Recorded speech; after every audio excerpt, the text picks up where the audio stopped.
This video scribe will address broad ligament hemorrhage in the mare. The mare's uterus is suspended in the abdomen by the broad ligament. The broad ligament is a strong ligamentous attachment which essentially slings the reproductive tract in the lumbar region of the abdomen. It supports the reproductive tract from the abdominal roof to the pelvic walls. Each broad ligament is divided into three parts. 1. The mesovarium, which supports the ovary. 2. The mesosalpinx, which supports the uterine tubes. 3. The mesometrium, which supports the uterus. The mesometrium is the most important support structure and is made up of the left and right portions which correspond to the left and right uterine horns. The function of the broad ligament is to support the positioning of the reproductive organs, and it carries critical structures including blood vessels like the uterine artery, lymphatics, and nerves. In late pregnancy, these vessels are significantly enlarged, increasing the risk of rupture. A broad ligament hemorrhage occurs when one of these vessels, usually the uterine artery, ruptures. Blood can then accumulate within the broad ligament, forming a hematoma, or if the vessel tears through the serosa, blood may leak freely into the abdomen, leading to an heme abdomen. This condition is most often seen in older multiparous mares, typically over 10 years of age. Rupture of the uterine artery usually occurs at the time of foaling. However, there have been several reports of peripartum hemorrhage occurring. Key risk factors for broad ligament hemorrhage include advanced maternal age, multiple previous pregnancies, degenerative changes in arterial walls such as arteriosclerosis, and trauma during foaling or uterine contraction.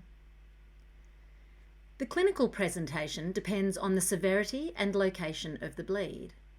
In contained hemorrhage within the broad ligament, signs may be subtle or absent, but may also include mild colic signs or discomfort.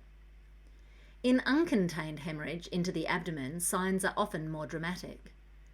They may include sudden onset of colic, profound weakness or collapse, pale mucous membranes, sweating, trembling, increased heart rate and respiratory rates, and possible signs of hypovolemic shock.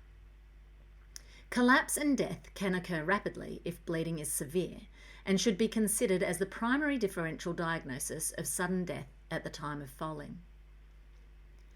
Diagnosis is based on clinical signs, history of recent foaling, and transrectal palpation. Transrectal palpation may reveal a firm, sometimes painful mass within the broad ligament.